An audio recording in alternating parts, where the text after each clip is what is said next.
Si creían que lo más grave, la hoja de vida de Marita Barreto, y que llevó a la Autoridad Nacional del Control del Ministerio Público a suspenderla por 6 meses, era la acusación por revelar la información de un investigado, se equivocan. Existen irregularidades más graves que deben ser investigadas, antes que próximamente acabe su suspensión en abril.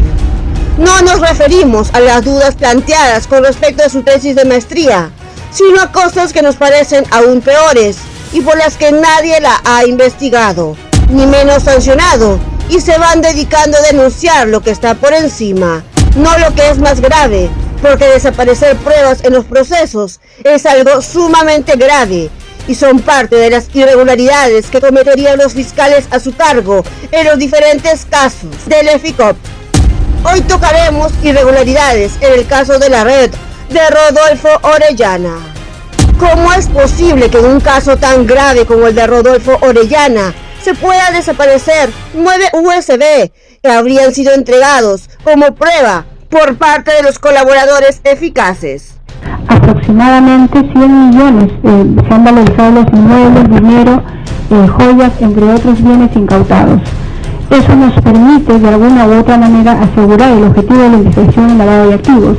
¿Cómo terminas enjuiciando imputados con solamente hojas impresas que no se pueden verificar su procedencia y veracidad sin un archivo digital? ¿Dónde están los USB? Hemos logrado incorporar a nuevos agentes que nunca antes en todo lo largo de esta investigación habían sido identificados. Eso sin duda obedece simple y llanamente a una investigación sesuda, objetiva. En Chinapolo Dominical no sacaremos cara por ningún imputado, pero sí exigimos que el trabajo de los fiscales sea transparente para llevar un proceso justo y con la legalidad del caso. ¿Cómo debe funcionar un colaborador eficaz? Porque ahí creo que todo estaba armado. En realidad, ¿qué hacía? Si yo decía que me reunía con Pedro una vez, no, di que te reuniste 5 veces. Para que tenga más peso tu colaboración, pues. Y el juez pueda saber y apoyarte al final. Porque si tú no me dices nada, tú me estás diciendo una cosa someramente. Entonces, ¿cómo te puedo apoyar? Y así condicionaba. Y estos fiscales y malos policías, ¿qué hacían? Vamos a allanar la casa de Javi. Le vamos a pedir prisión. Sabemos que no tiene nada que ver en el caso, pero él sí se reunía con él. Entonces me allanaban mi casa, me metían preso y al final me decían, mira, sé que contigo no hay nada, pero quiero que nos ayudes. Entonces, como nadie quiere ir preso... Estamos hablando de la realidad, la mayoría de estas colaboraciones que tenía el equipo de FICOP eran falsas, eran armadas y se acusaba en base a engaños. 100%. Con esta figura de colaboradores eficaces, muchos fiscales armaban sus casos para llamar la atención de la prensa y la población. Pero conforme avanza la investigación, los casos se van desbaratando, se van cayendo, se archivan o prescriben. Y es ahí donde te crean otra imputación más, otro delito. Pasan 10 años y sigues en el proceso, lo que es una agonía para cualquiera. Ese es el caso de Clever Briceño. Luego de casi 10 años le archivaron un proceso por apropiación ilícita y tráfico de influencias, pero en el mismo momento le abrieron uno por cohecho. Y no cohecho simple, sino cohecho complejo. Porque el simple ya había prescrito. No arreglos por lo bajo, como habría ocurrido con Marita Barreto, a cargo del EFICOP. Hemos cumplido con presentar la acusación madre del caso denominado Clan Orellana, que estaría liderado por Rodolfo Orellana Rengifo y otros, habiéndose identificado 468 investigados. Esta es la organización criminal más grande en la historia del Perú, porque es un megaproceso. En palabras de Marita Barreto, se trata de la organización criminal más grande en la historia del Perú. Sin embargo, en muchos casos, no han llevado el debido proceso. Y es que han perdido pruebas. 9 USB habrían desaparecido, como les vamos a contar a continuación.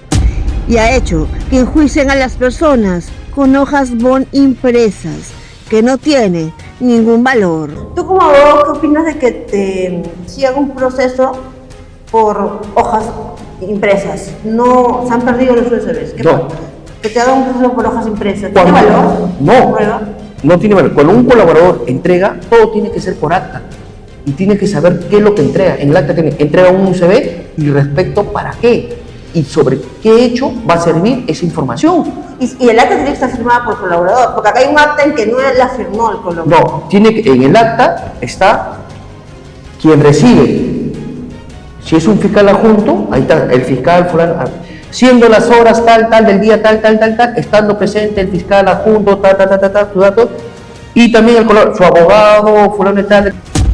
Ese punto ahondaremos el día de hoy, y es por eso que decimos que la Autoridad Nacional de Control del Ministerio Público, ANC, le dio la sanción más leve. Apenas 6 meses de suspensión por revelar a la prensa información de un investigado. Pero ¿por qué la ANC no investiga si hay transparencia en los procesos de FICOP que ella comandaba?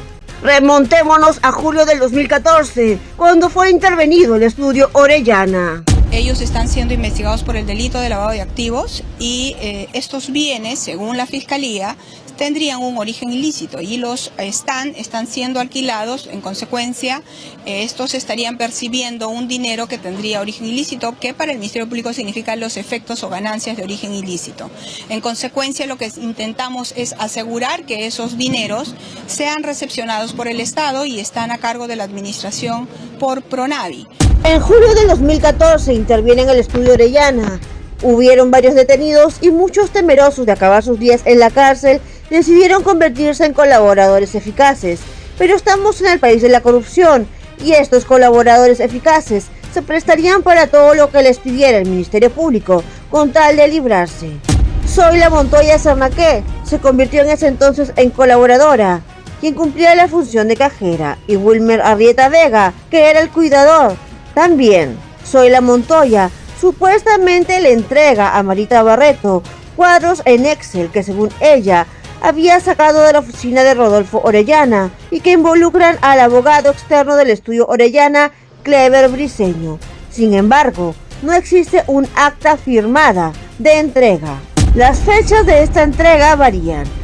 Primero se dice que es el 12 de agosto del 2015, que señalan que fue la entrega de los documentos, pero el USB no está consignado en actas, y ella, en una audiencia última en este año, en el 2025, en enero, describe el USB color blanco marca Kingston. Una de las defensas le hizo una pregunta sobre un USB que usted entregó y usted nos indicó que no recordaba si lo recibieron o no con un acta de recepción. Sí, doctor.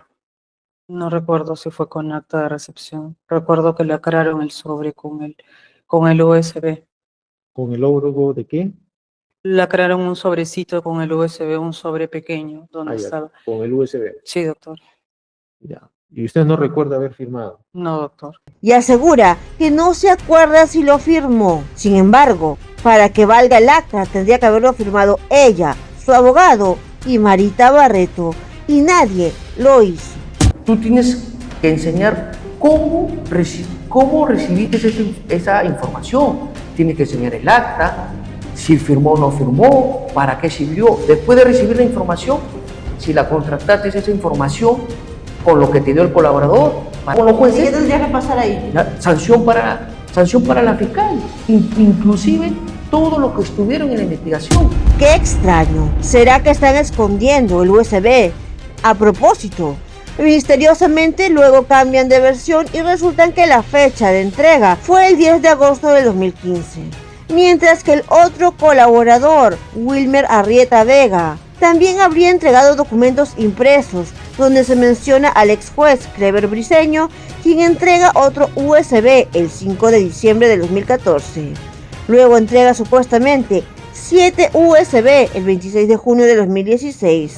Para octubre de 2023, el investigado Cleber Briceño, que pidió un análisis de la información mediante una metadata, la fiscal Lidia Mercedes Velázquez Zabaleta le responde a su solicitud que no cuentan con ningún archivo en formato digital y que todos los cuadros Excel han sido entregados de manera impresa. Entonces, ¿qué pasó con los USB? Estamos hablando en un total de 9 USB que no están. ¿Qué puede responder a eso la fiscal Marita Barreto, quien estaba a cargo de esta investigación de EFICOP? No solo eso, sino también Patricia Rojas, abogada del estudio Orellana, quien se había ido a los Estados Unidos y que se encontraba en Nueva York y que decidió ser colaboradora eficaz, a la que Marita Barreto viajó hasta Estados Unidos. Para traerla, entregó varias documentaciones impresas que ella dice haber sacado de un disco duro externo. Sin embargo, Marita Barreto viaja hasta Nueva York a buscarla y no le pide el disco duro externo. ¿De qué estamos hablando? Ese es el trabajo impecable de EFICOP. ¿El disco duro externo dónde está? Patricia Rojas señala en audiencia que lo dejó en Estados Unidos, quizás lo más absurdo que podemos escuchar. En total estamos hablando de 9 USBs y un disco duro externo. Se habría quedado en Estados Unidos, pero que la fiscal con tanta experiencia no le pidió. ¿Qué están ocultando en esos USB? Quizás toda esta información que sacaron en documentos impresos está armada. Culpables o no, estas personas que están involucradas a través de este tipo de documentos y pruebas basadas en documentos impresos, prácticamente van a ganar su juicio, porque esto es una completa irregularidad. ¿Qué pasa? Así sea culpable, va a tener que archivar el caso porque hubo irregularidades, porque ellos han querido armar a su modo. Los bienes que se han detectado son 438 inmuebles, de los cuales más de 200 han sido recuperados. Marita Barreto siempre declaró sobre los inmuebles incautados que pasaron al Pronavi, pero existen varios inmuebles, varios enseres y cuadros, decoraciones, joyas y otros objetos que tenía Rodolfo Orellana que no aparecen en las actas y que misteriosamente algunas fuentes muy confiables nos han revelado que estarían en poder de algunos fiscales. Marita Barreto tiene varios temas por responder, desde la lujosa casa de playa, el hostal e incluso las denuncias por difamación a periodistas que solamente hacían su trabajo. Marita Barreto tiene muchas cosas por responder. Esperemos que también reciba una sanción por todas las otras acusaciones graves que tiene, y no por lo menos grave de todo su historial.